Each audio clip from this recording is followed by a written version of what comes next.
So, I say it's time to begin the opening banter. Oh, wait, no, I'm wrong. We need to go do the welcome first. Why don't you do that? Hi, everybody. I'm Matt. And I am Steve. And this is Marvel Reread Club.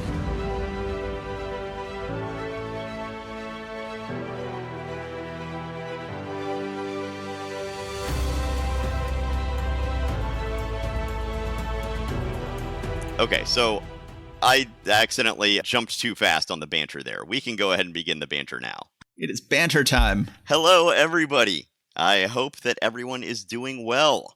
Yes, we are recording this on Tuesday, September 10th. There is a presidential debate tonight. It is a monumentous possible day in America, but we will be posting it in a couple weeks, and I'm sure America will have moved on to many different crises since then. Yes, we'll talk about whether we should leave any mention of that in, since sometimes I'm like, people might just want this to be something where it's like, I don't even want to have to think about the modern world. Yeah. This is a good place to escape all that, but we can make a decision one way or the other. We hope this is your escape. So anyway, my daughter has completed her orientation week and then her first week of actual classes. She is now in the middle of her second week of actual classes and trying to adjust to life as a New Yorker. How's it going for her? Pretty well. She has been cooking in their little sweet kitchen that they've got.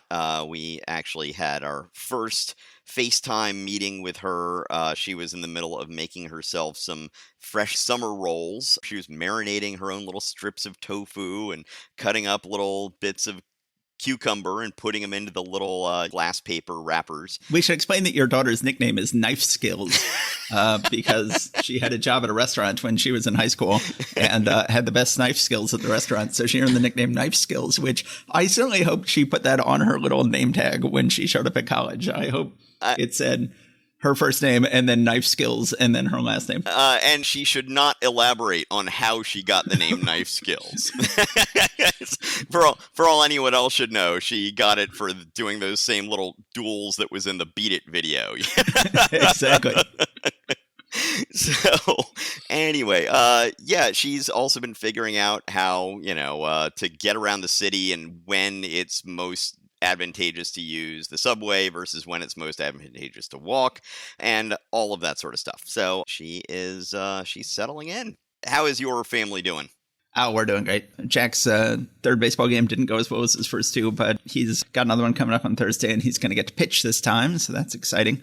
Nice. And everybody's doing great. My daughter's getting ready for Star in Newsies, and my son has got baseball and soccer coming up. It's all very exciting.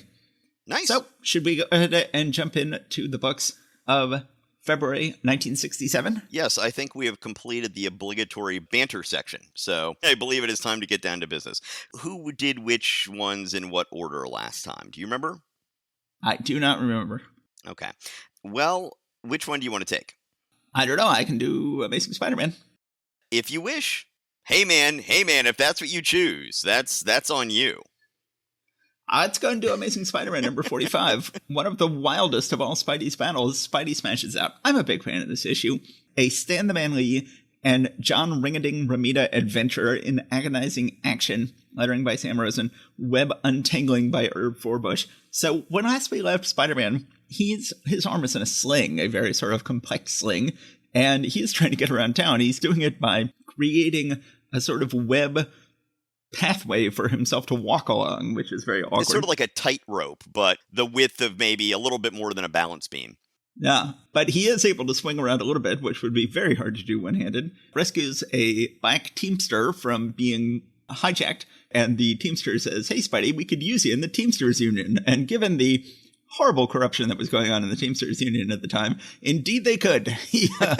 Hopefully he could clean it up from the inside, but or he could be their perfect enforcer. Yes. One or the other. If you have seen the movie The Irishman by Martin Scorsese, then you know a little bit about what was going on at the time. Meanwhile, he is still looking for the Lizard. The Lizard breaks into his wife's apartment and says, "Oh, well, just find some stuff in the lab here that's going to help me turn the whole world into evil lizards." But then he's like, "Oh, right, I can't read. Well, this isn't going to work." And so then he crawls out the window and goes away. We have just briefly JJJ, FF, BB, and NL all hanging out at the Daily Bugle. Okay. And, you got to go back, Matt. JJJ. Am I allowed to say JJJ? Yes, you're allowed to say JJJ. We all know who that is, but even I, looking at the page, lost you on those abbreviations. We briefly have J. Jonah Jameson, Frederick Foswell, Betty Brant, and Ned Leeds hanging out at the Daily Bugle. When last we saw Peter Parker, he was like, well, I can never be seen with this sling on because Spider-Man's been seen with a sling on. Then he's like, this makes no sense. I have to live my life. I'm going to go ahead and go out and be seen with a sling on. After all, I own a motorcycle. It's entirely believable I would have been in some horrible accident. Yes. On this next page, on page 6, we had seen him making these web bridges. We saw him swing down from a web bridge to, try to break up some kind of crime. But we hadn't seen him swinging around, and they sort of made it clear that, his other arm is bound to his chest. But we see him swinging around on page 6, which, as you pointed out, would be a massive pain. We don't see him do that much in this issue, but a little bit. There's been time in the movies when he's like swung with a girl in his arms, which would be extremely hard to do.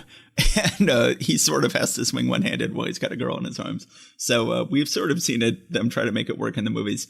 We skipped over when Peter has a brief discussion with Harry about Gwen, and Peter is sort of realizing, like, Gwen, why am I thinking about Gwen when I've got Mary Jane? He is sort of belatedly realizing he is caught in a love triangle, and he does have feelings for Gwen.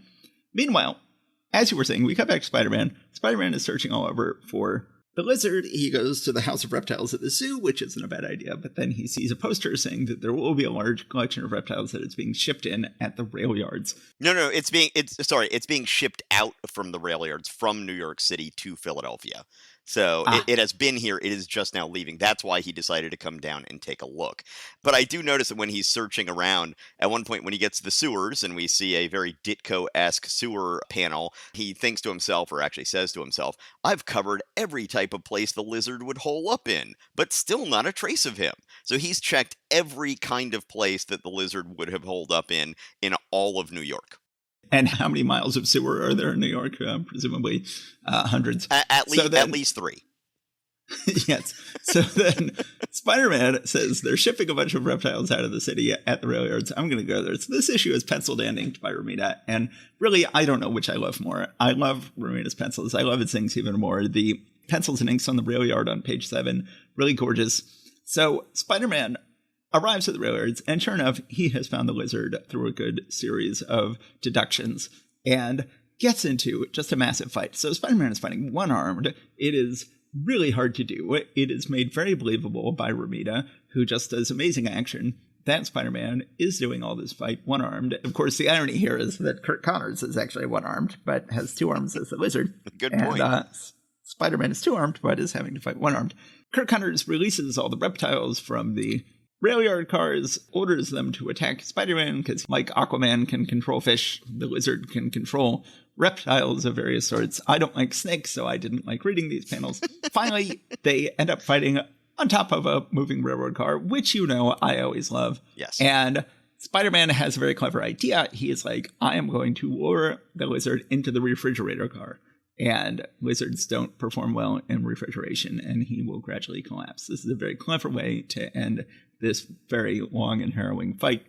He wraps him up in webs. He's worrying about him warming up and coming out of his coma, but has to take him to Kirk Connors' lab and cure him, which he does. We then get a very strange panel when Spider-Man is saying goodbye to the happy Connors family and swinging off.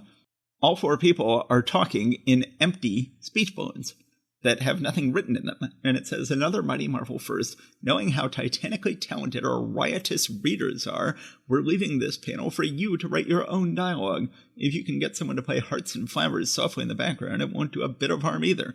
So this is just Stan Lee goofing off. Just Stan Lee.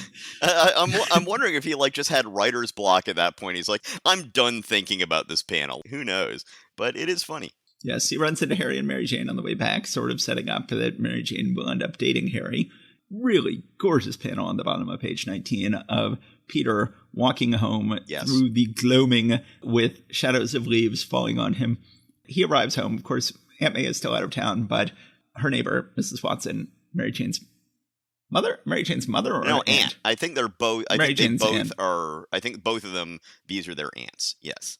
Yes. She drops by some food for Peter, and Peter is just miserable and blames everything on being Spider-Man, but the Connors are home and very happy. And it says, next issue, Peter Parker's pad.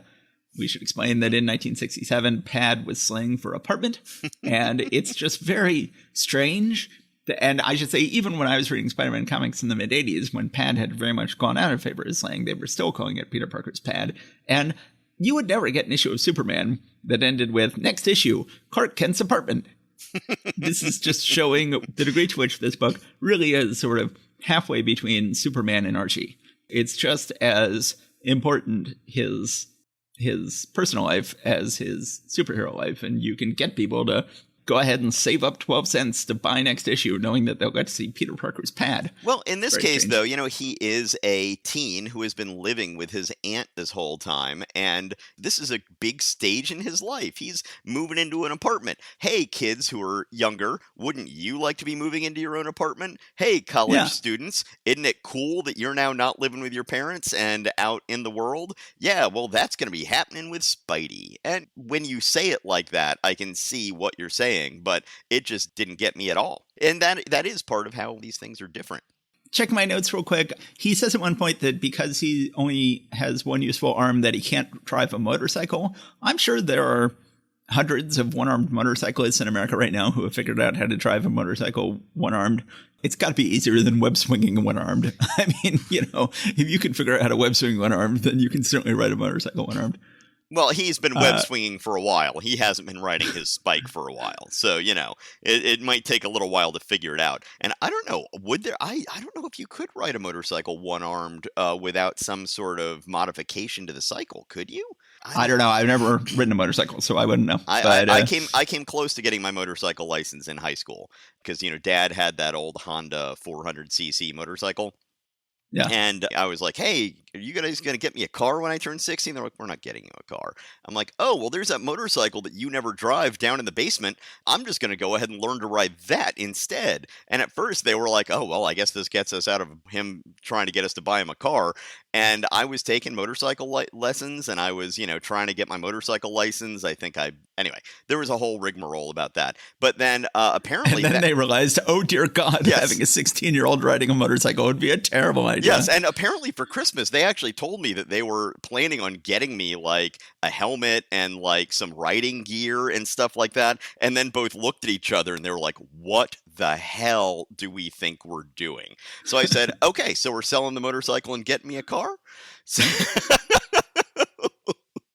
just a few things I had to say, and then we can move along here. Some of MJ's lingo here. At one point, she says of Peter to her aunt, he's just the least little bit square, but outside of that, he really turns me on. I bet he'd be a real swinger if he'd let himself go. Of course, if that line had been written 8 years later, that would have a very different meaning, both of those sentences. But as it is, he is quite the swinger, though, that she is not aware of. At one point, MJ, in that same conversation, says to her aunt about Peter, if I run into him at the disco, I'll tell him what he missed. Of course, disco music wasn't going to be around for another, 10 years? But they spell it DISKO. Which is a little bit odd. When I shared this online, a couple people suggested maybe that should be Ditko. If I run into Ditko, I'll tell him what he missed. Then, while the lizard is wrapped up, and we'll see if this is one of those things where a correction got uncorrected in the scans, Spider-Man says to himself, this is what I want. I'll bet the lab got wrecked when the Scorpion looked for the same notes. No, that isn't here. I failed to note that. Yes. Poor Stan, come on, man. You're writing this whole issue where he's fighting the lizard and suddenly you get confused and referred to something that happened a couple pages ago as something the Scorpion did rather than the lizard. And it takes so much more effort to fill in the word Scorpion on a page than it does to fill in the word lizard. Well, I mean, scorpions, lizards, they're both, I know they're not both lizards. I don't know. So they're both creepy crawlies of one sort or another. And Yes. then when MJ is in the car with Harry, when they're going by and talking to Pete, Pete's off in his own world, as he often is, thinking about his own Spider-Man stuff. And MJ says, daydreaming? Tiger, you were the original one-man Fog. If I didn't know you, I'd say you were strictly off the wall.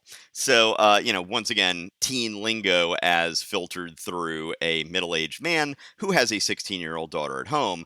But with the whole thing about him being completely spaced out, and then her saying, if I didn't know you better, I would say you were strictly off the wall, really kind of comes across to me as kind of a Comics Code Authority dodging way of saying, dude, you seemed like you were high. But this might be still a little bit too early for that, but I don't know. I wasn't there. Yeah. Yes, I really like the issue. I really like the art. It is fantastic all the way through. You were talking about the panels with the shadows of the leaves dappling the people walking underneath. There's one on page 19 you pointed out, but there's another one on page 6. And that always brings to mind one of my favorite panels I ever inked in Hard Time Volume 2, Number 1, that had, a whole high school campus with the big tree in the middle and the whole leaf-shadowed, sun-dappled effects. And I look at that, I'm like, oh yeah, that was one of the best panels I ever did, because I'm looking at this and it's actually reminding me of it. Yeah. All right, so shall we move on to Poorer Things? Yes, one of the most notoriously stupid books in all of Marvel history. Yeah, it's not great. Brags on the cover about the 2 extremely stupid characters that are introduced in this issue. And I don't like to be like, those old Silver Age comics were really stupid, man. They were dumb. Because on my other podcast, I have a co-host named James Kennedy who is always calling things stupid and dumb, and I hate it, and I can't stand it. But come on, man. We're talking about the Leapfrog and Mike Murdoch here. Occasionally, you gotta call it what it is. On the cover, it says, "Wowee, just wait till you meet old Matt Murdoch's swinging twin brother." And then it says, "Enter the Leapfrog." And my comment was, this and then it was referring like, to which one? Mike Murdoch or the Leapfrog? Yes. So Yes. let's see if I can get through this as quickly as possible. Enter the Leapfrog, a Stan Lee Gene Colan epic extravaganza, inked by Frank Giacoia, lettered by Art Simak. So Matt is just getting home from his sojourn in first somewhere in the Mediterranean and then in England. He's getting off the plane just to find that right there, right then, for no particular reason, complete coincidence, is a dude in a green suit wearing basically a gaiter with springs on his shoes jumping around just to test out his new springy, jumpy powers. He went to the airport runway. Okay, sure. Let's accept that. Now, later in the issue, Matt and Leapfrog will re-encounter each other in costume. Complete coincidence. Neither one of them is like, I'm going to track down that person I ran into at the airport. Nope, just sheer coincidence that the same 2 people run into each other in the airport, and again later when they're both in costume. So who knows how much of this poor plotting is Stan and how much is Gene? It's, really subpar for either one of them, honestly. Yeah, because really, you read this and you're like, okay, let's compare this to the other comics that are credited to Stan Lee this month or in the last 6 months. And you're like, this is so much more poorly plotted than all those comics. It's like, well, maybe that's because Gene Colan is really doing the plotting. But then you compare it to Gene Colan has been doing Iron Man and Namor for a long time. And both of those were much better plotted than this. Like, who is Art Simak secretly doing the plotting on this issue? Who is the terrible plotter who is coming up with this terrible issue? Maybe farmed it out to Roy and just took all the credit. One way or the other, of course, the Leapfrog happens to kidnap Matt Murdoch out of all the people there, and then leaves them, and he's like, okay, I've now proven to myself I have these fantastic powers. I'm now going to embark on my life of crime. Bounces away. No one is somehow able to follow him on the way. Oh, and at one point there, one of the cops that's there is pointing a gun up at Leapfrog and says to himself, I could probably nail him from here, but he hasn't done anything serious enough for gunplay, that's sweet. So yeah, attacking people coming off of an airplane and taking them hostage is taken a little more seriously today than it was in 1967. Yes, well, One of the things in the Comics Code Authority is one of the things you could not do is portray police or government officials or judges or anyone like that in anything but a completely, positive light. Now, granted, you could say that's not positive because he wasn't doing his job, but it's nice. It's nice to think that the cop wouldn't shoot at him. It seems sweet. So Foggy and Karen had last gotten a letter saying it was from Spider-Man, saying that he knows that Matt Murdock is Daredevil, but don't worry, he won't tell anybody. I So haven't figured here's out. my question: Mhm. Is this letter actually from Spider-Man? That's what I Is was this actually. from. That's what I was just about to say. I haven't figured out whether this thing's genuine or not. It could be, but it seems out of character for Spider-Man to send a letter like this. It seems particularly dangerous for exactly the reason that we're seeing here. I, Because like last issue's cliffhanger was like Karen and Foggy had just gotten a letter from Spider-Man saying that Matt was Daredevil, and it was like, oh, well, obviously this must secretly be from a supervillain. But in this issue, they make it clear that it was a private letter to Matt that they opened because Matt had disappeared, and they were looking for any clues to his disappearance. And I'm like, is this supposed to be real? Like, it's hard to imagine Spider-Man sitting around and going like, hey, I'm going to write a little buddy letter to my buddy Matt Murdock, going like, hey, I know you're Daredevil, but don't worry, I won't tell anybody. He's just my pen pal, and I'm just going to write him a little letter. That's hard to believe, but it's certainly, they don't reveal in this issue that it's like, that letter was secretly from this supervillain. That doesn't happen. yeah, I don't know. I really don't care that much either, to tell you the truth. So Matt comes in. They're like, "Oh, thank God you're safe. What happened?" And he tells them a lie about what happened to him at the Tri-Android thing and why he's been gone. Some kind of trip about going to the seashore to rest or something like that. And supposedly he'd left them a note, but it didn't get to them. Something like that. And it's weird because then they have like little flashback panels with the little clouds around them for his lies. Like, Yeah. oh, yes, here's what happened in the past in the lie that I'm telling you. Which seems an odd choice. But then Karen confronts him with the revelation that they got supposedly from letter from Spider-Man, and right there on the spot, Matt Murdock says, "Oh, I have to tell you the secret of my twin brother." And I guess the implication here is that his twin brother is Daredevil. I'm not entirely sure. It doesn't really make any sense whatsoever. So then the leapfrog gets into this, I don't know, in terms of a frogman costume, it's actually not that bad, come to think of it. Although this is the second frogman Have villain we already had had. a Frogman? Yes, we have already had a frogman villain in this book. But this isn't a bad costume. It's just a terrible concept. So he goes out to rob some jewels. Daredevil happens to be the one who gets there and finds him. They have a fight scene. I have to say that Colin makes it fairly convincing that this guy is getting around on springs. Yes. He kind of does look like someone who has just bounced off of springs on his shoes, which of course we all know wouldn't actually work. But Colin sort of is at least flinging Leapfrog's body around from panel to panel in a way that looks like that is conceivably how he is getting around. Yes, that is indeed possible. So, and when the leapfrog breaks into this jewelry store, he says to himself, "A locked door presents no problem to one with my talents." It's like, what talents? All we know is that you came up with springs on your feet. How, tell me something. Where did you get these talents? What's going on? So they've got a great fight scene. And then Matt Murdock shows up as Mike Murdock. I keep on wanting to call him Mark Murdock, but, yes? We should explain that this is classic sort of poorly plotted Marvel issue of the kind we haven't had recently, where you have the inconsequential confrontation between the hero and the villain, and they fight, and then even though each one wants to stop the other, they get separated.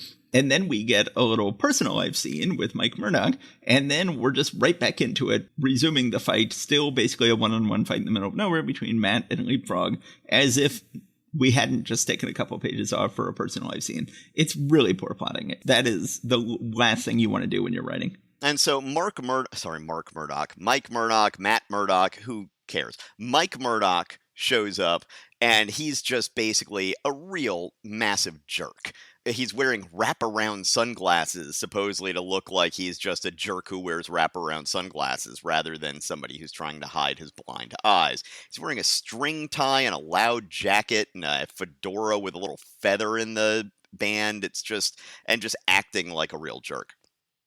Okay, fine, whatever. He then turns on the radio and hears that Leapfrog has struck again, so then he just bows out and turns back into Daredevil, and as you said, just starts the whole thing right back up where they left off. Except now they're outside in a park rather than in a jewelry store. So Mike Murdoch is also like hitting on Karen, and Foggy is saying, so that's what a superhero is like in real life, a swaggering, swell-headed, loudmouth clown. And Karen says he's nothing like Matt, and yet he does have a certain charm. And Foggy says, yeah, like a hip hyena. So this is Stanley at his worst here, having women get lured away from their interest in the good guy hero by interest in various jerks, whether this is Jane Foster suddenly getting turned on by Hercules or a million other variations. This is just awful. Certainly doesn't make any character look good. But this whole thing is just so crazy. Like, I'm going to convince them that Daredevil is my twin brother. Like, that just raises so many more questions. That's the idea that this is going to shut down the conversation. Like, Matt Murdoch, are you really Daredevil? No, my twin brother Mike is. Okay, never mind. Moving on. Like, that's the end of that conversation. It's like Foggy went to college with this guy. Like, how did this never...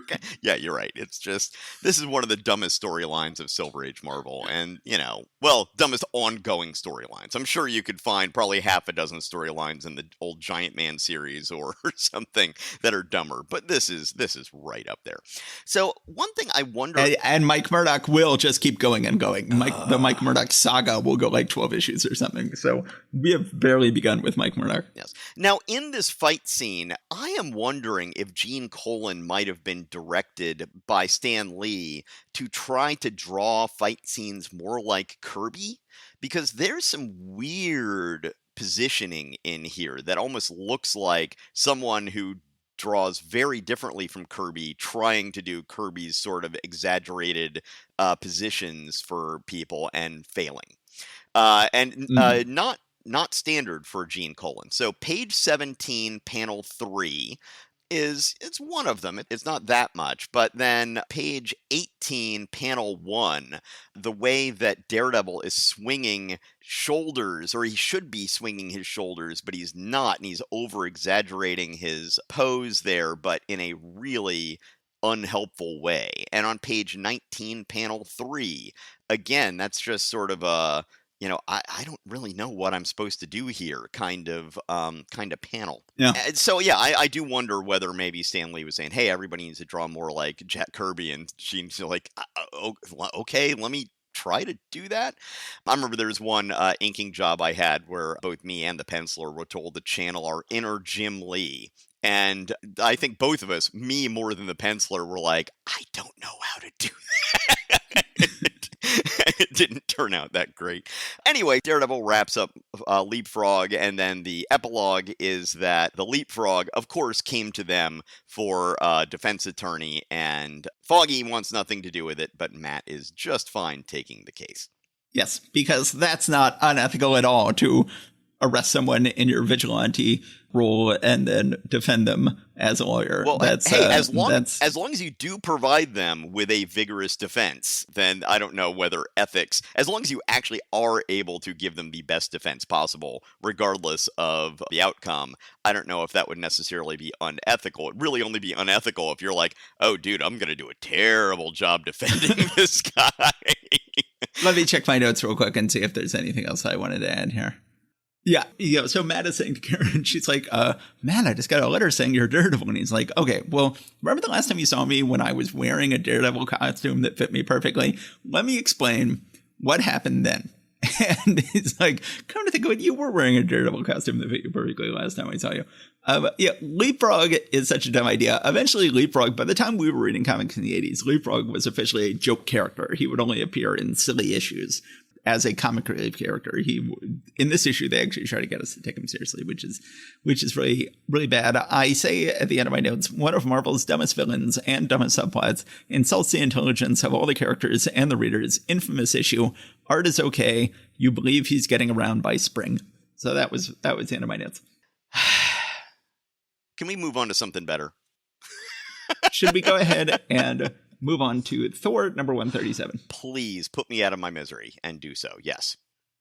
All right. The Mighty Thor number 137. The Thunder God and the Troll. At last, the immortal Avenger battles a foe as powerful as Thor himself, introducing Ulik. Of course, he's battled plenty of people as powerful as himself. He battled Hercules not that long ago, but indeed, Ulik will be a great character. I've always been a big fan of Ulik. He is a big, ugly, troll-looking dude with gigantic metal brass knuckles. Well, I guess all brass knuckles are metal. We begin the issue. The Thunder God and the Troll. In all the unmeasurable universe, surely there be none save Stanley and Jack Kirby who couldst create such wonderment, and ne'er again shall we see the like of Vince Glenn, inker, and Sam Rosen-Letterer. And Thor is just sitting around, like, we've all had this experience in life, just gawking at his new girlfriend, going like, she is so awesome. I love her so much. She is so much better than my last girlfriend.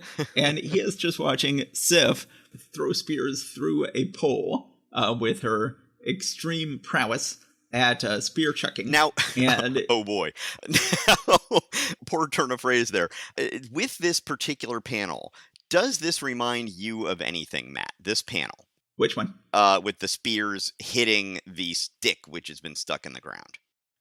It sort of reminds me of a panel from Walt Simonson's Manhunter. Yes, that is exactly... Okay, hey, I think that may be the first time one of us has said, what does this make you think of? And the other one actually got it. Well, remember, Walt Simonson, massive Thor fan. And that was one of his earlier comics works.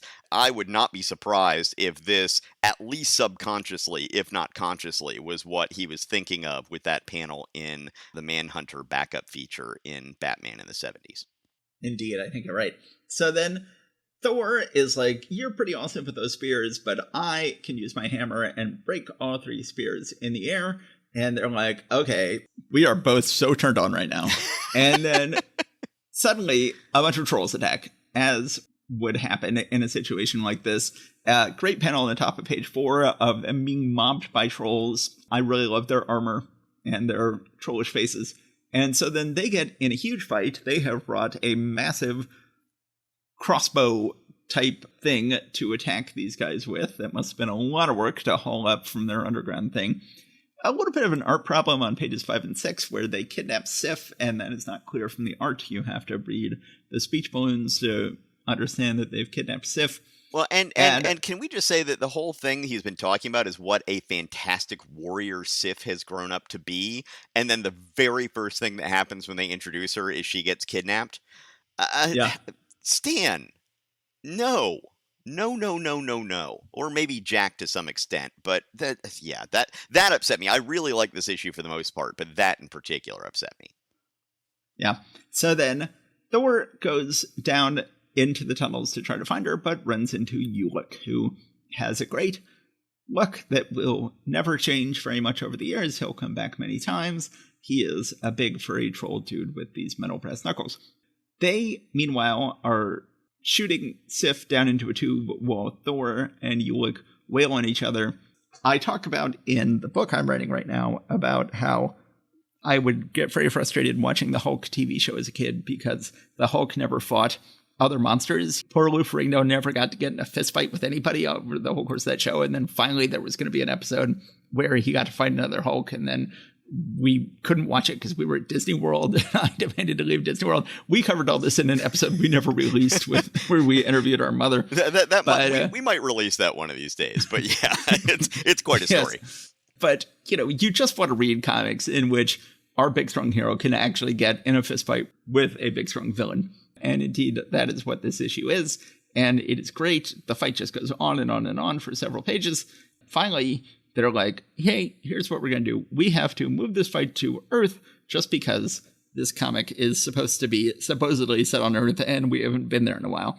So they sort of announced to Thor, okay, fight's moving to Earth. Thor goes to Earth, get ready for it. Meanwhile, they're getting ready to attack Asgard. They've got a car I don't think of trolls as, so it's just incredible panel on the top of page 16 of the troll invasion force that's about to attack Asgard. One of them is driving a crazy Kirby car. One of them is flying around in a crazy Kirby tentacled hovercraft type thing. They're shouting Asgard must fall, and meanwhile Thor is getting ready to fight on Earth. That is it for this issue. It is an absolutely wonderful issue, absolutely gorgeous. Coletta really does a nice job on the whole issue. There is not a single panel in this issue that I would say Coletta ruins. I think Coletta's gotten much better, and this is just an amazing first half of this issue before we get to Tales of Asgard. Did you have anything to say about this issue before we move on to Tales of Asgard? Yeah, a little bit. And yeah, I have said before, I never thought that Coletta was untalented. It's just that he usually does not think that it is worth his time to actually use his talent. But I'm getting the feeling that he's like, these issues are actually kind of awesome, and maybe I need to put some more time and care into it. A particular panel that's inked particularly well, page 13, panel 5, where Ulik is being teleported away. The texturing that Coletta puts in there on the sort of silhouette that is Ulik disappearing is really just very, very well done. Mm-hmm. That's all I have to say about that one. It's very good. I agree. Fantastic issue. Let's move on to Tales of Asgard. So this is interesting. We begin a whole new saga in Tales of Asgard that will, I think, last like a year and will be the final Tales of Asgard saga. And then they will stop doing Tales of Asgard after this. In the MCU, Hogan was played by an Asian American actor. They've thankfully mostly stopped coloring Asian American characters with a different skin tone from Caucasian characters. And so it's never been entirely clear if Hogan is supposed to be Asian American in the comics, but he sort of has like a Matt, Mongol. He's not Asian American. Not Asian American. Asian Asgardian in the comics. He's sort of dresses like Russian or Mongol or something, somewhere, some sort of Siberian maybe type character with a big handlebar mustache. So then he runs across someone else from his homeland whose name is Saguta. Saguta. Saguta has been strung up and left to die by Mogul, Mogul. Well, of course, Mogul sounds kind of like Mongol, but also there was the Mughal Empire, Moghul, in India. So this is all very vaguely Asian. And then Mogul shows up to fight them. He has a wavy curved sword, and he is wearing a sort of vaguely Middle Eastern type outfit. And then it turns out he is a Jinni, Jinni, which looks like a giant classical genie who is carrying him around and carries him off from the others so that he doesn't have to fight them. Hogan says he's going to go after and defeat Mogul by himself, but then the other three, Vandal, Thor, and Volstagg, insist on coming with him, and that is the end of the issue.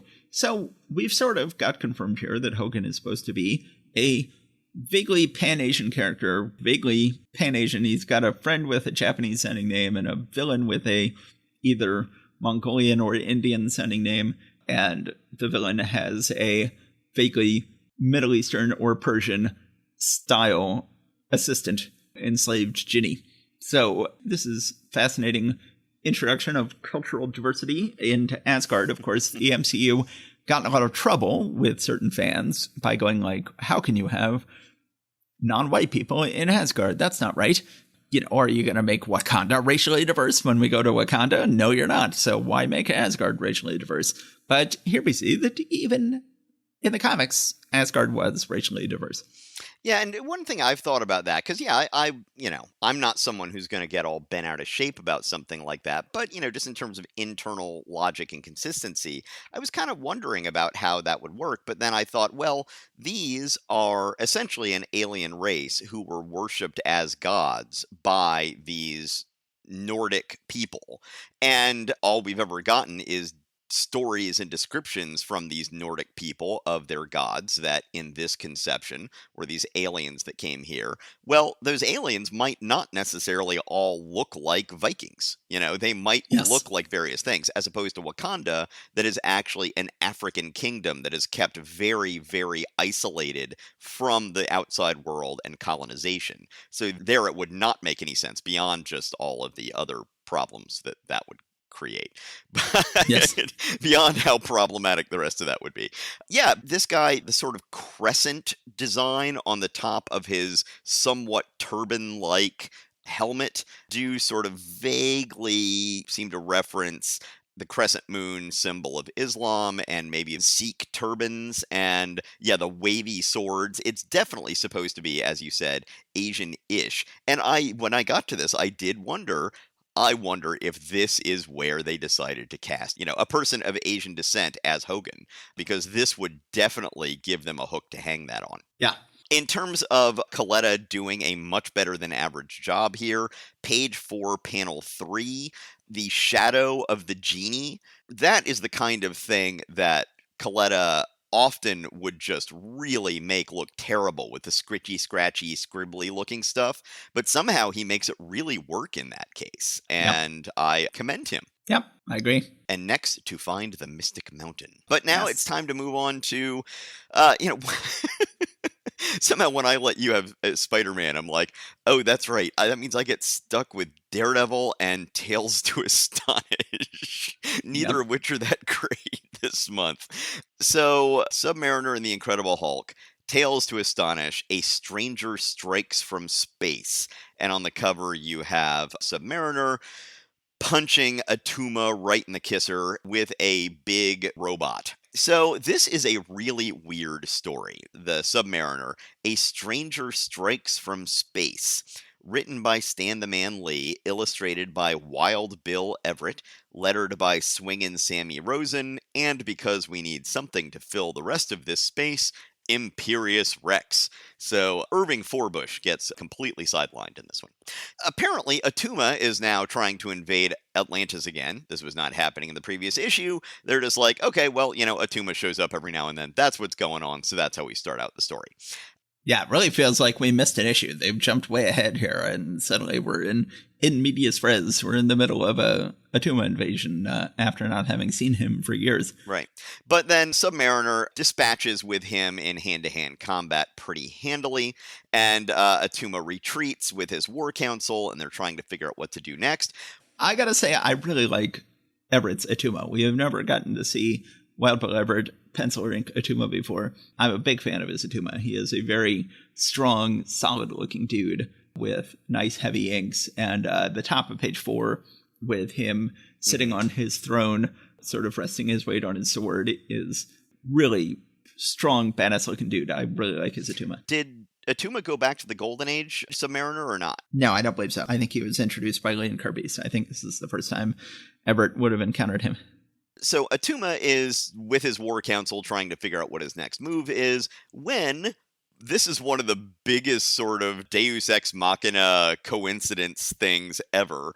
Some interstellar ship is passing through our solar system on its way somewhere else, and somehow something happens to it so that a big conquering robot that they have on board somehow gets dropped out of the spaceship and is able to go through re-entry in Earth's atmosphere and not burn up and land in the ocean and fall to the bottom of the ocean. Atuma and his forces assume that this is coming from Atlantis and they attack it.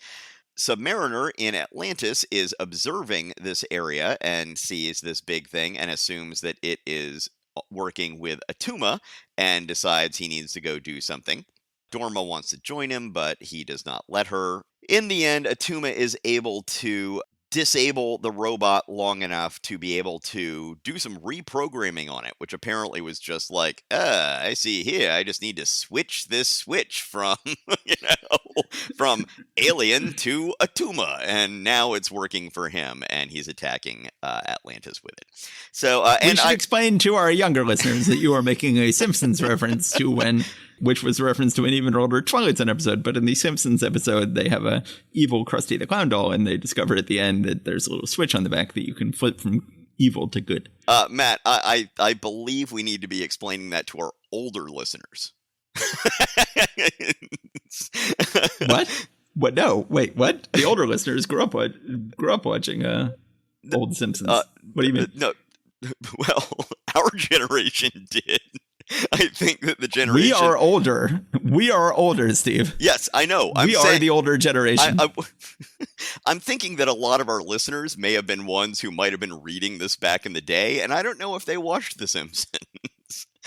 Okay. I think it is a Gen X and first half of the millennial sort of thing, one way or the other. The giant conquering robot is marching on Atlantis, and I really like Bill Everett's Atlantis too on that final half-page panel. Looks Yeah. very distinctive. For some reason, there's something that looks like a Roman aqueduct, which would make no sense, but I'm guessing it's supposed to be a highway or something like that. I don't know. Yeah, certainly not an aqueduct. That would make no sense.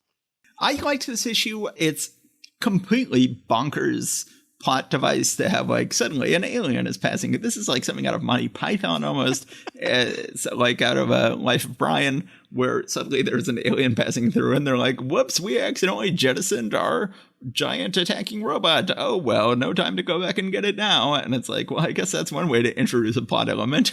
That's you could introduce just about any plot element that way. Random aliens passing by and accidentally dropping on Earth. I do got to say that if you are going to have aliens randomly drop an object on Earth, the Earth is 70% ocean, so there's a 70% chance it would land in the ocean, and our ocean-going villains would be the ones to find it. But it's a genuinely bizarre issue. But I really like Bill Everett's penciling and inking on this issue. Getting to see Namor and Atuma fight under Bill Everett's pencils and inks, I think looks really nice. Yeah, and Everett seems to be complaining. having fun working on his original creation here. Yes. Just two short notes here. When Atuma has retreated with his war council and before the robot shows up, he is ranting to his people, "We will create a weapon, one so powerful that even Namor will be helpless against it." Of course, they're about to be gifted this weapon. He says, "No matter how long it takes, no matter how many barbarian lives are lost in the attempt, Atlantis must be mine." Wait, did I just say that out loud to all my barbarian hordes? It's like that old joke about Odysseus saying, "And now we leave on our Odyssey." And one of his shipmates says, "What's an Odyssey?" "It's a long voyage, which is named after the only survivor." "Oh, okay. Wait, what?" So that jumped out at me. So that's all I have to say about this weird, poor plotting a lot in this month, at least in the secondary books. Yes, or at least overly convenient plotting. I will say that the book begins with I assume this is in your issue, there's a little thing on the first page going, "Just for kicks, we thought we'd try something different. An action-oriented subby tale with a little or no psychological hang-ups or subliminal social significance. In other words, just a plain fast-moving mystery yarn like we used to do in the so-called, quote, golden age of comics," end quote. It won't win any Nobel Prizes, but we're hoping that it grabs you. So this seems like Stan Lee going like, "Okay, Bill Everett, you have not changed your work methods very much since the golden age. And I'm just going to apologize for it, and then off we go." And I'm going to, he certainly feels like there's less existential ennui than there was in the Cullen issues. He is being somewhat apologetic about that. And as so often in a Stan Lee comic, throwing his artist under the bus. And honestly, I really don't like the way that Stan Lee handles Submariner when he's not paired with Kirby. Other than the completely bonkers Deus Ex Machina, I generally, though, like the tone and the tenor and the pace of this better than I've been liking the Lee Colin stuff. I agree. Okay, so The Incredible Hulk. Boomerang and the Brute. Hulkamorous script by Stan the Man Lee. Hulkitudinous art by Gil Sugar Kane. Hulkifying lettering by Sam Dozen Rosen. Okay, sure. Gil Kane, my understanding, always thought that superhero books were silly and beneath his dignity, but so I'm sure that being called Gil Sugar Kane was not helping with that. So art in this issue, just really fantastic. Kane inking himself is always just very extreme. This does not look like superhero art. This looks like magazine illustration art. It's got a real, extremely crisp, stylistic sheen to it. This is one of the most stylistic Marvel comics you're ever going to see. I'm a big fan of the art in this issue. Usually Marvel will not let Gil Kane ink himself because, like I said, it just doesn't look like a comic book. Really beautiful, but very stylistic, not comic book-esque. When Kane inks himself, for the most part, they won't have him do it going forward. But I think this is just a really nice issue, and they haven't figured out how to use Gil Kane yet, but I think this is very nice. I love Gil Kane as he is in the 70s and 80s. With this, it sort of feels like it hasn't quite all gelled yet. Now, that being said, I know that he was working with DC and created the Silver Age incarnation of the Green Lantern, and so he's not exactly a newcomer. But there's something about particularly his inking style that So when he was inking himself in the 80s, it was rumored, essentially, that he would use basically a Sharpie or what people would sometimes refer to as a laundry marker to ink himself. And this, it looks like he's still using finer pens, but doing more or less the same sort of thing. And it doesn't really work quite as well for me. That being said, on the splash page, I'm not a huge fan of the Hulk on this page, but everyone else in this page looks fantastic. That's funny. I like the Hulk, but yeah, I agree. Everyone else looks fantastic. I'd certainly agree with you on that. I like the Hulk. He just looks very stylistic. I can't even quite identify what artist he looks like, but some sort of it almost looks like Egon Schiele. if I had to pick an artist, the turn of the century Austrian artist who was in the same school as Klimt. If you want to stick to fine artist illustrators who worked in comics, it looks kind of like Bernie Krigstein. Okay. It's sure. It's very stylistic. One way or the other, let's get past this splash page, shall we? Yes. So, in the previous issue, it became known to the army and to everyone that Hulk was actually the hero who had saved New York from that, Orion missile or whatever. He was not the villain. So the press is up there taking pictures. It's really sort of annoying him. But there's this moment, it looks like, when the Hulk might actually be regarded as good here. And LBJ sees this live on TV and calls the military brass to pass on a message to Thunderbolt Ross saying that Thunderbolt Ross has the discretion to grant the Hulk amnesty, I think it is, for anything that he has done in light of this. And also, as you have pointed out, LBJ was for a long time the only one other than Rick Jones who knew that Bruce Banner was the Hulk. I gotta say, I like Gil Kane's LBJ in profile, but then LBJ looking straight on page 2, I don't like at all. I don't think that looks anything like LBJ. Certainly compared to Gene Colan doing a great job with LBJ in a recent issue of Iron Man. Straight on, this looks almost more like Nixon than LBJ. It does not capture the man at all. Yeah, I guess the hairline is very much Nixon there, isn't it? Anyway, one way or the other, Boomerang is seeing the Hulk about to be, essentially reformed in the eyes of the public. And he, once again, what is his motivation? Apparently his motivation at this point is, I don't want people to like the Hulk. That's his motivation. Yes. That's it. I don't understand it. Nobody understands it. We're just going to accept it and move on. So he starts throwing his little bomb disc things down at the Hulk. The Hulk gets rageful, starts to throw a TV news mobile truck, and everybody just is like, oh, this guy, no, we were right earlier. This guy's a menace. And so the pardon or the amnesty or whatever never gets passed on. It just sits there and is never going to happen. So Hulk jumps up to fight Boomerang, or maybe he's jumping up to get away and then Boomerang follows him. It's a little unclear. Oh, and on page 6, panel 2, I'm trying to pinpoint what late 80s or 90s artist that Hulk face looks like.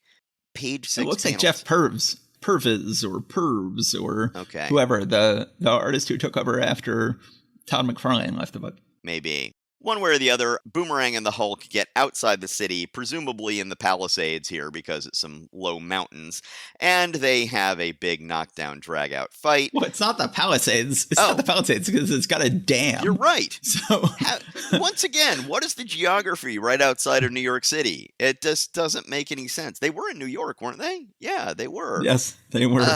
Who knows? Where is the nearest dam to New York? Up at Niagara Falls? Maybe they've made it to Niagara Falls. I don't know. Perhaps so. Boomerang is able to hit the Hulk with some sort of tranquilizer gas. And it has long been established, and it continues to long be established, that gas is one of the Hulk's weaknesses. If he doesn't hold his breath beforehand, then it really can't affect him. So Boomerang gasses him. It's starting to take effect and make him much more sluggish. Boomerang then says, oh, okay, well, right below this dam, I am going to go up and explode this dam, and then you will be killed in the flood down below, and I will get to watch it because my entire motivation these days is to make the Hulk miserable for some reason. Boomerang, for some stupid reason, flies closer down to the Hulk to, I guess, watch him get hit by this flood. I don't know. One way or the other, he flies down there close enough that the Hulk is able to knock him down.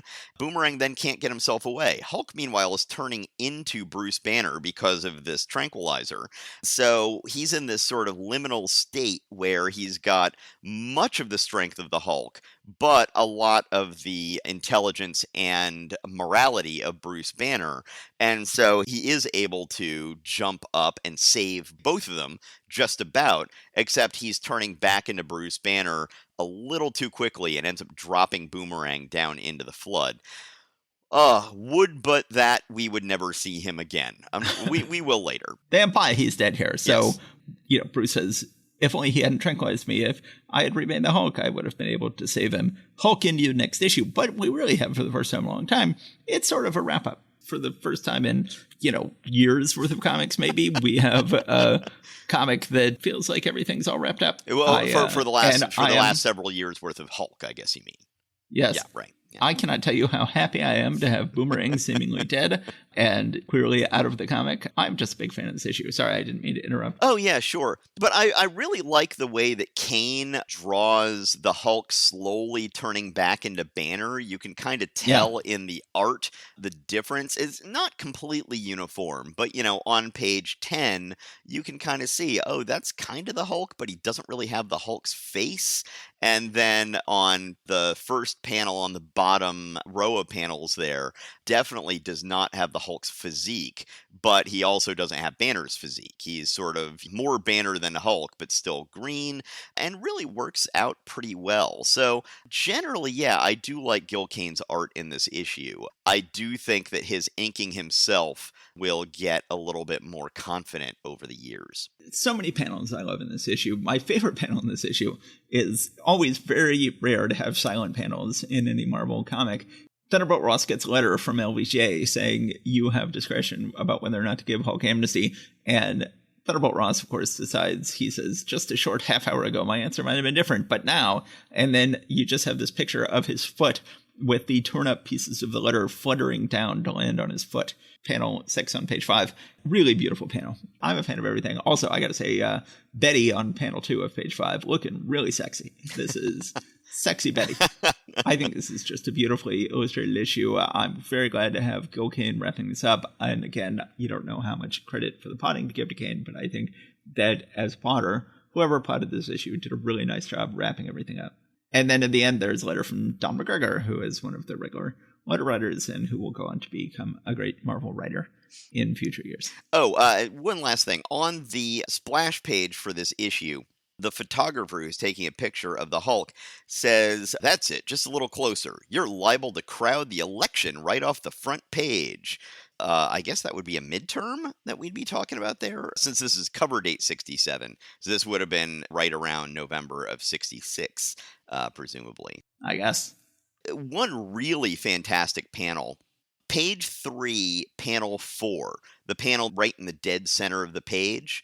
That is a fantastic panel with all of the military grunts moving in one direction and Thunderbolt Ross facing in the other, giving orders to the oncoming soldiers. That soldier in the foreground looks kind of almost Joe Kubert-ish, right? Mm-hmm. Yeah. And we should say that the Hulk will eventually get his amnesty in a fantastic 30-issue storyline in the 1980s by Bill Mantlo and Selby Sama. And, of course, it ends tragically, as everything must. But this was an early chance for it to happen, and it didn't happen. Okay, let's move on to X-Men number 29, The Super Adaptoid Strike. So we had Rob Salkowitz on this podcast. We were reading a Mimic issue, and he's like, wait, If the Mimic has all the powers of the X-Men, does he ever meet the Super Adaptoid who has all the powers of the Avengers, or the Super Squirrel who has all the powers of the Fantastic Four? Can't we just have one super team that has those 3 characters on it and takes care of everybody?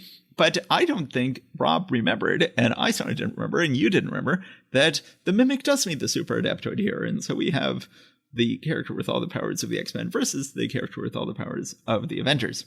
We begin the issue when Titans clash. So I gotta say, I have so many problems with Werner Roth's X-Men, but one of my biggest problems is that the Mimic and Scott look like the same character. On the first page, all of the X-Men are hanging out, including Mimic, who is now an X-Men, and we have Calvin Rankin, the Mimic, standing around with Scott Summers, Cyclops, and you can't tell which one's which. Well, you can only tell which one's which from the speech bubbles. Well, you can tell which one's which because one of them is smiling. I don't think that Scott has ever smiled in any issue of X-Men ever. I mean, Calvin is slightly heavier built, but yeah, you're right. They need to give them like different looking sunglasses or different hairstyles or something, or both. Different hair colors, different hairstyles, different types of sunglasses. Like, give the Mimic a blonde crew cut or something. What on earth? Yeah. It's incredibly poorly planned. Blonde crew cut with like wraparound sunglasses or something like that. Yeah.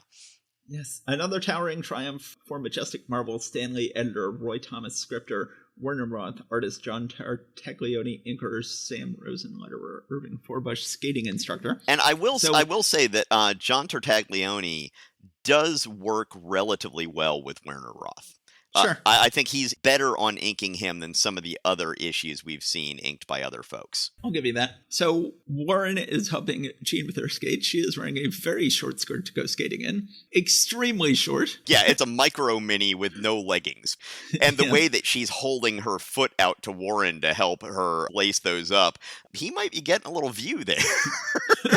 Yes.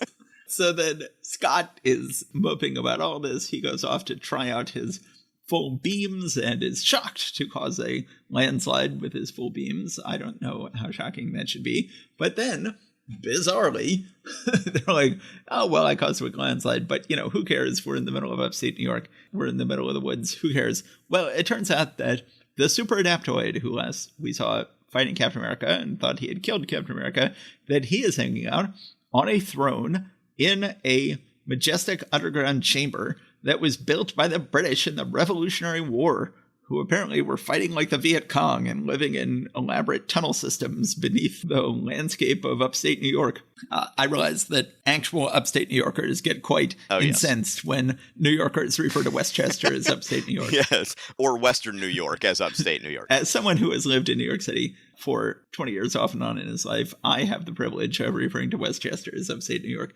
So then, what on earth is the Super Adaptoid doing sitting on a throne left by the British underground? Who knows? So then he gets upset and decides to go attack the X-Men. Bizarrely, and I cannot tell you how bizarre this writing is, he attacks Iceman, and Iceman's like, oh my god, it's a robot with all the powers of the Avengers. I have to defeat him. Iceman doesn't defeat him, but gets away, goes and tells the X-Men, oh my god, I was attacked by this robot in the woods. And they're all like, sure you were. And nobody believes him. And he's like, okay, I guess I'm lying. But what's the use? Maybe I did just daydream it all. And everybody's like, yep, you did. Goodbye. And they all just walk away from him. Really awkward, bizarre plotting. Meanwhile, they're still trying to teach Mimic. The Professor Xavier very quickly does an about face here. At first, he's like, we should make the Mimic the new leader of the group. But then suddenly he is completely does an about face once the Mimic finally proves himself to everybody to be a total jerk. And they go, nope, we're actually kicking you out of the group. Leave. Goodbye. And yeah, Professor X says there's only room for one complete jerk in this team, and that's me. Yes. So then he decides to leave. But then turns out they shouldn't have all announced that Bobby was a liar because now the Super Adaptoid is attacking all of them. They get in a big fight. He's got them all defeated. But there's one person still there to stop him, and that is the Mimic, who has returned and is ready to do something heroic. And indeed gets in a big fight with the Super Adaptoid, and it's very clear to me what happens here. The Super Adaptoid is finally like, I'm going to try to take your powers, Mimic. It's really, this whole issue is bizarre. The Super Adaptoid, you would think, would be like, hey, here's 5 new superheroes. I can take their powers. Now I'll have all the powers of the Avengers and the X-Men. But no, he is not trying to take the X-Men's powers through most of this issue. He is instead trying to turn them into super adaptoids. Yeah, that makes no sense. None which he whatsoever. apparently has the power to do, which makes no sense. Finally, he decides to take the Mimic's powers and finds that since the Mimic is not a mutant, of course, he took all the powers of the Avengers, they weren't mutants, but he's finding that because of the Mimic's powers being artificial in some way, he can't take them. It sends the super adaptoid off crashing into the woods somewhere, but this also permanently takes away the Mimic's powers. That's unclear to me how that happened, but the Mimic now has no powers. I think it was because the transform into a super adaptoid process was partially completed, and I think that changed the nature of his physiology. So that's the way I read that one. Okay. So then the super adaptoid has now lost all of his adaptoid powers, but lands in the water, and mankind has not heard the last of the adaptoid. He's no longer calling himself a super adaptoid. He's back down to just being an adaptoid. Mimic apologizes to everybody and says, even if the Mimic is gone forever, it was worth it if Cal Rankin became a man. And he goes off, thankfully, to leave this book for a long time. And the X-Men are back on their own. No mention in this issue of the fact that Jean has pretty much left the group to go to college. She is hanging out with everybody just fine, as if she belongs there. I love that this issue gets rid of the Mimic. I like that it fulfills Rob Salkowitz's dream of getting together these characters. I guess it just makes sense to have them fight each other. And, I guess I like the kick the jerk out of the team and then he comes back and redeems himself. I like redemption stories. But the art in this issue is just awful. The writing isn't much better. This is still a pretty bad issue, but I guess a little bit better than the last couple of issues. As usual, I've got a little bit more leeway for Werner Roth's art than you do. So I actually thought the art was okay. My main problem with him tends to be with storytelling issues that he has. Weird storytelling stuff that has to be covered over by the scripter, whether that's Stan Lee or Roy Thomas. And as I said, I think John Tartaglione does a better job inking him than many other folks have. At one point in here, Professor X, he goes off to a laboratory behind some heavy oak door in a room that looks like it's made of stone. It looks like he's in some sort of castle, and he's doing, chemistry. Which, I know that he's got Cerebro, which presumably he built, but that's like electronics. This just seems, and he's wearing a lab coat. Why are you wearing putting on a lab coat while you're sitting in your wheelchair? I'm not quite sure who that's for, but it's just really bizarre, and sort of an unforced error in my mind. That's pretty much it. I think you've said most of what has to be said about this issue, other than me being a little bit more sympathetic to the art than you are. But that's about it. Yeah. At one point, the Mimic is like, oh, wait, it just occurred to me. I also have all of Professor Xavier's powers. And I'm like, okay, I don't know why that just occurred to you. I don't know why that just occurred to me. I hadn't realized he would also be able to steal Professor Xavier's powers, which is pretty powerful. Yeah. If you have all the powers of the X-Men plus Professor Xavier. But it doesn't work out very well for him and is one of the reasons in the very unclear sequence of everything turning out poorly for everybody involved of what goes wrong. That, for some reason, never occurred to me that he would try to steal Xavier's powers, too. Alrighty, so I believe we have reached the end of this particular episode, and we'll move on to other things for the moment. Is there anything that you have to say to our American listeners, or as you often say, our un-American listeners? Thank you for coming out once again to listen to these comics. I hope that if you're reading along with us, you enjoyed reading the comics. There were some very good comics there. Well, thank you for listening, everybody. We always appreciate our loyal listeners. And please, if you would, if you haven't done so yet, go to the podcatcher of your choice and give us a 5-star review if you would. It really helps people find us. And if you're on one of the ones that lets you write a review, that would be great. But don't let that hold you back. Just go ahead and give us a 5-star review if you would. That would really help us out. Thanks. Take care. Stay safe out there. Okay. Bye, guys.